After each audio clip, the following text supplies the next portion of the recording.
হামজা। নাউজুবিল্লাহ জোরে কান, নাউজুবিল্লাহ জোরে কান।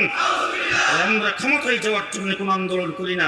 এই জুনায়েদ আল হাবিব যদি ক্ষমতায় যাইতে চাইতো, হাই হাই হাই, কোনদিন আজ পর্যন্ত বলি না, আজকে বলে যাচ্ছি। 2018 সনে ঢাকার থেকে নূর হোসেন কাসিমি রহমতুল্লাহ খেলায় ওলামায়ে কেরাম মিলে আমাকে বলছিল ব্রাহ্মণবাড়িয়া 2 থেকে ইলেকশন করার জন্য। আমি এখানে এসে নমিনেশন দাখিল করেছিলাম। পরে নূর হোসেন কাসিমি সাহেব ফোন করে বলছেন, আরে যাদের সঙ্গে জোট করছি তারা জোটগত ভাবে আরেকজনকে দিয়ে দিয়েছেন, সুতরাং আপনি আর ইলেকশন করেন না, আমি এখান থেকে চলে যাচ্ছি। আমি যখন ব্রিজ পার হয়ে যখন যাচ্ছিলাম, তখন ব্রাহ্মণবাড়িয়ার একজন বড় অফিসার আমাকে টেলিফোন করে বলছেন, হুজুর তাড়াতাড়ি আসেন, নির্বাচন করবেন, ফাঁসও করবেন।